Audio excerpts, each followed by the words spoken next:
वर्ग 2 के मेरे प्यारे बच्चों, सुप्रभात। मैं रानी मैडम आप लोग को हिंदी सौम्या पढ़ाने जा रही हूँ।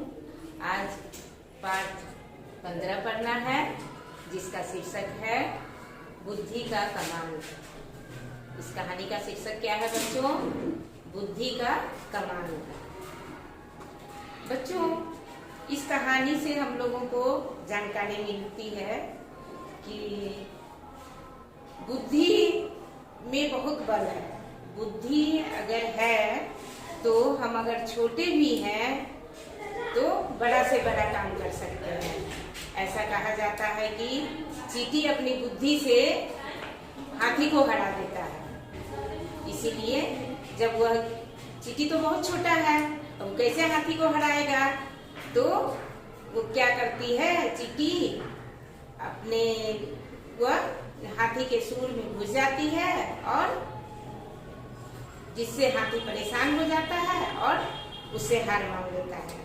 उसी तरह अपनी बुद्धि के बल पर हम बड़ा से बड़ा काम भी एकदम आसानी से कर सकते हैं। आइए इस कहानी को पढ़कर जाने कि कैसे एक विशालकाय हाथी को कैसे वजन किया जाता है और कैसे वजन करके दूसरे को बताता है। इस कहानी में कुछ कठिन शब्द भी दिए गए हैं जो हम यहाँ श्वेत पत्र पर लिख दिए हैं। आप अपनी कॉपी में नोट कर लें और इसे अच्छी तरह याद कर लेंगे। आइए इस शब्दार्थ को हम एक बार पढ़ देते हैं। आप लोग भी साथ में बोले। चमत्कार। चमत्कार मतलब आश्चर्य का काम। चमत्कार मतलब बच्चों आश्चर्य का काम। दीवान। दीवान मतलब प्रधानमंत्री। दीवान मतलब प्रधानमंत्री। प्रसिद्ध। प्रसिद्ध मतलब यश, कीर्ति। यश और कीर्ति क्या चीज का मतलब? प्रसिद्ध का मतलब। चकराना। चकराना मतलब चकित होना। चकराना मतलब चकित होना। महावत। महावत मतलब हाथी को चलाने वाला। महावत मतलब हाथी को चलाने वाला। तराजू बाट।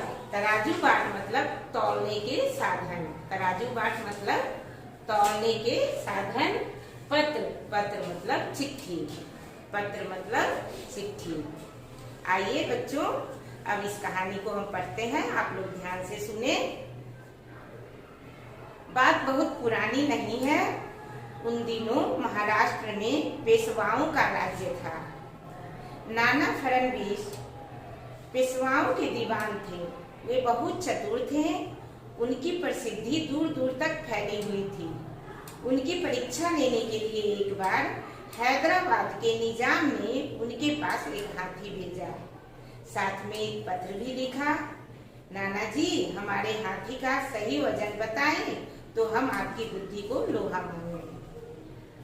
देखो, बहुत दिन पहले का बात नहीं है, बस कुछ ही दिनों पहले की बात है कि महाराष्ट्र में उस समय पेशवाओं का राज्य था और नाना फडणवीस जो है पेशवाओं के दीवान थे, यानी वह समूह का प्रधानमंत्री थे।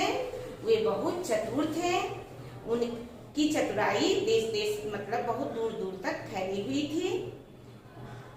तो उसमें क्या किए, हैदराबाद के निजाम जो है उनके पास एक हाथी भेजा।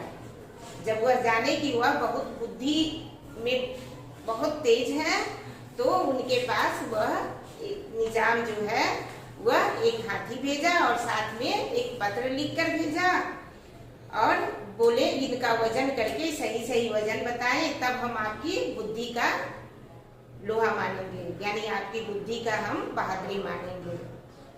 अब देखिए बच्चों, आगे क्या होता है। उस समय तौलने की बड़ी बड़ी मशीनें नहीं होती थी। अभी तो बहुत सारी मशीन है ना तौलने के लिए, हम लोग अपने आप को बार बार वजन कर लेते हैं। लेकिन उस समय वजन करने के लिए कोई वैसा तराजू नहीं था। निजाम का पत्र पढ़कर दूसरे लोग चकरा गए कि हाथी का वजन कैसे किया जाए। अब जब पत्र पढ़ा तो सभी चकरा गए कि अब इस हाथी, इतना विशालकाय हाथी का वजन हम कैसे करेंगे। सभी अपनी अपनी तरकीब सोचने लगे, पर कोई उपाय न बता सका। किसी को कोई तरीका नहीं सूझा। सब अपने अपने दिमाग को लगा रहे हैं, लेकिन किसी को कोई उपाय समझ में नहीं आया। आखिर नाना ने सोच विचार कर महावत से कहा।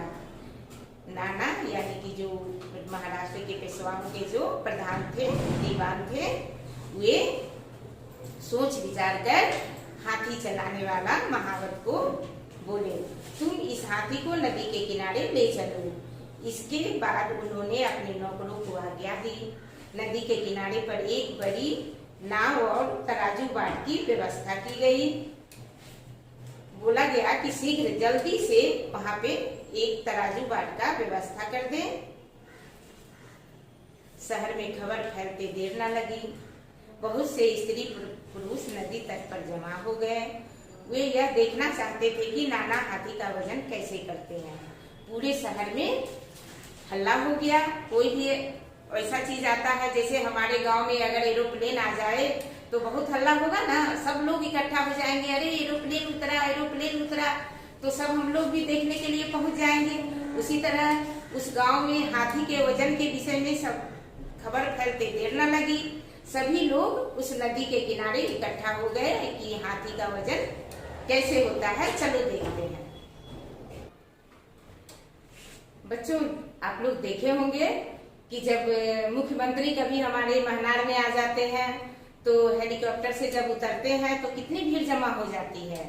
उसी तरह हाथी भी, जब हाथी का वजन होने की बात हुई तो गांव में नदी के किनारे बहुत भीड़ जमा हो गया। सभी लोग देखना चाह रहे थे कि हाथी का वजन कैसे किया जाता है। नाना ने महावत से कहा, हाथी को नाव में चढ़ाओ। अब नाना जो है हाथी चलाने वाला को बोले कि इनको हाथी जो है इसको नाव में चढ़ाओ। हाथी नाव में चढ़ाया गया। हाथी के बोझ से नाव पानी में थोड़ी सी डूबी। नाव कहाँ था बच्चों? पानी में था। और उस नाव पे हाथी को चढ़ा दिया गया। हाथी तो बहुत भारी होता है, तो नाव क्या हुआ, धंसने लगा नीचे। कहाँ धंसने लगा? पानी में। अब देखो क्या करते हैं नाना साहब, जहाँ तक नाव डूबी थी वहां पर नाना ने एक चिन्ह लगा दिया और महावत को आज्ञा दी कि हाथी को नाव से नीचे उतार दिया जाए। अब देखो, जब हाथी नाव पे चढ़ा तो हाथी क्या हुआ, नाव वजन से नीचे हुआ और जैसे ही नीचे हुआ वहां पे चिन्ह लगा दिए नाना साहब और हाथी को उसके बाद नीचे उतारने का आदेश दे दिए। अब नाना ने नाव में पत्थर डालने शुरू किए। अब पत्थरों के बोझ से नाव धीरे धीरे पानी में डूबने लगी। जब पानी की सतह ठीक पहले वाले चिन्ह पर पहुंच गई तो उन्होंने पत्थर डालवाने बंद कर दिए। अब देखो, पत्थर जो छोटा छोटा टुकड़ा था उसको नाव में जब डालना शुरू किए, डालते डालते उतना डाले जितना हाथी जो चढ़ा था नाव में, जहाँ पे चिन्ह दिए थे, उतना तक जब नाव धंस गया पानी में, तब वे पत्थर डालने बंद कर दिए। अब उन्होंने नौकरों को आज्ञा दी कि सब पत्थरों को नाव से उतारकर तराजू में तौल लिया जाए। अब उस पत्थर को तराजू में रखकर तौल दिया। पत्थरों को तौला गया। फिर नाना ने पत्थरों के तौल को जोड़ा और हाथी का सही वजन बता दिया। देखो बच्चों, कितना बुद्धि से नाना साहब ने हाथी का वजन किया। अब निजाम को यह समाचार मिला तो वह बड़ा खुश हुआ। नाना की बुद्धि का चमत्कार देखकर वह चकित रह गया। प्रसन्न होकर उसने हाथी नाना साहब को इनाम में दे दिया। देखो, नाना साहब अपनी बुद्धि से हाथी को तो वजन कर ही लिए और साथ ही साथ उन्हें उपहार में हाथी मिल भी गया और उनकी बुद्धि का बहुत चारों तरफ बहुत उनका नाम होने लगा और उन्हें इनाम भी मिल गया। बच्चों, इस कहानी को आप लोग बार बार देखें और इस शब्दार्थ को आप लोग याद कर लेंगे। धन्यवाद।